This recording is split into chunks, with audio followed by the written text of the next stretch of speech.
नमस्कार दोस्तों।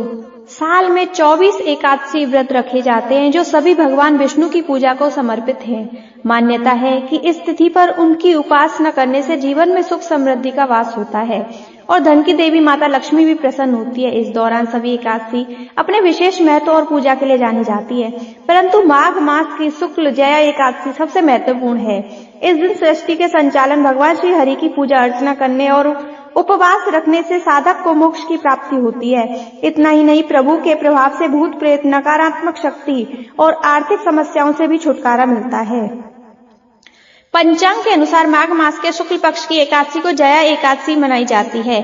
इस साल 8 फरवरी 2025 को जया एकादशी का व्रत रखा जा रहा है।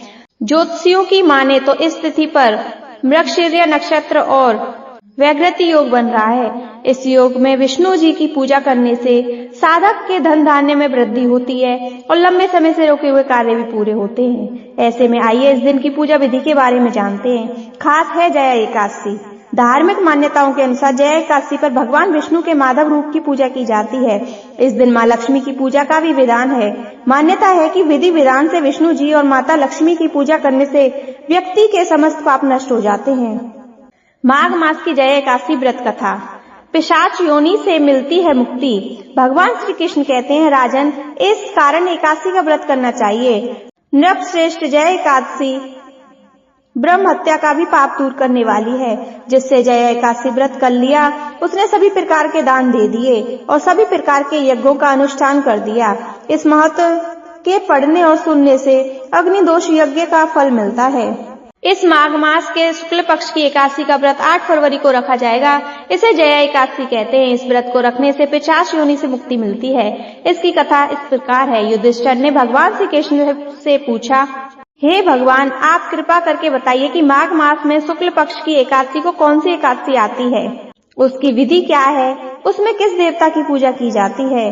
भगवान श्री कृष्ण बोले, राजेंद्र, माघ के शुक्ल पक्ष में जो एकादशी आती है उसका नाम जया एकादशी है। यह सभी पापों को हरने वाली उत्तम तिथि है। इस दिन अच्छे से व्रत करने से पापों का नाश होता है और एकादशी मनुष्यों को मोक्ष प्रदान करती है।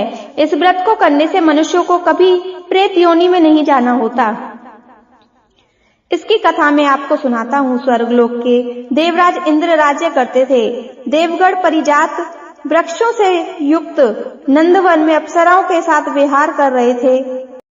50 करोड़ गंधर्वों के नायक देवराज ने इच्छा अनुसार वन में विहार करते हुए बड़े खुशी से नृत्य का आयोजन किया।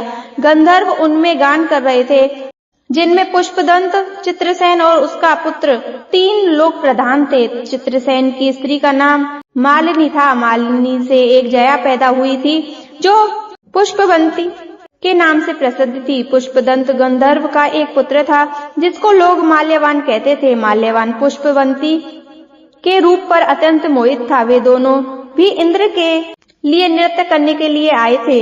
इन दोनों का गान हो रहा था। इनके साथ अप्सराएं भी थी। अनुराग के कारण ये दोनों मोह के वशीभूत हो गए। चित्त में भ्रांति आ गई, इसलिए वे शुद्ध गान ना गा सके। तभी ताल भंग हो जाती थी तो कभी गीत बंद हो जाता। इंद्र ने इस प्रमाद पर विचार किया और इसे अपना अपमान समझकर कुपित हो गए। इस प्रकार इन दोनों को श्राप देते हुए वे बोले, ओ मूर्खो, तुम दोनों पर धिक्कार है। तुम लोग पतित और मेरी आज्ञा भंग करने वाले हो, इसलिए पति पत्नी के रूप में रहते हुए पिशाच हो जाओ। इंद्र के इस प्रकार श्राप देने पर इन दोनों ने मन में बड़ा दुख हुआ। वे हिमालय पर्वत पर चले गए। पिशाच योनि को पाकर भयंकर दुख भोगने लगे। शारीरिक पातक से उत्पन्न ताप से पीड़ित दोनों ही पर्वत पे कंदराओं में विचरण करते थे। एक दिन पिशाच ने अपनी पत्नी पिशाची से कहा, हमने कौन सा पाप किया जिससे ये पिशाच योनि में प्राप्त हुए। नरक का कष्ट बहुत भयंकर है। पिशाच योनि भी बहुत दुख देने वाली है। अतः पूर्ण प्रयत्न करके पाप से बचना चाहिए। इस प्रकार चिंता के कारण वे दोनों दुखी होने के कारण सूखते जा रहे थे। देवगणों से उन्हें माघ मास के शुक्ल पक्ष की एकादशी तिथि प्राप्त हो गई थी। जया नाम से विख्यात वह तिथियों से उत्तम है। उन दिन उन दोनों ने सब आहार त्याग दिए। उन्होंने जलपान भी नहीं किया, किसी जीव की हिंसा नहीं की, यहाँ तक कि खाने के लिए फल भी नहीं काटा। दुखी होकर वे पीपल के पेड़ के पास बैठ गए। सूर्यास्त हो गया। उनके प्राण हर लेने वाली भयंकर रात्रि उपस्थित हुई। उन्हें नींद नहीं आई। वे रति सूर्योदय हुआ, द्वादशी का दिन आया। इस प्रकार उस पिशाच दंपति के द्वारा जया के उत्तम व्रत का पालन हो गया। उन्होंने रात में जागरण भी किया। इस व्रत के प्रभाव से भगवान विष्णु की शक्ति से उन दोनों का पिशाचित्य दूर हो गया। पुष्पवंती और माल्यवान अपने पूर्व रूप में आ गए। उनके दिल में वही पुराना स्नेह उमड़ आया। उनके शरीर पर पहले जैसा अलंकार शोभा पा रहे थे। उन दोनों मनोहर रूप धारण करके विमान में बैठे और स्वर्गलोक में चले गए। वह देवराज इंद्र के सामने जाकर दोनों ने बड़ी प्रसन्नता के साथ उन्हें प्रणाम किया।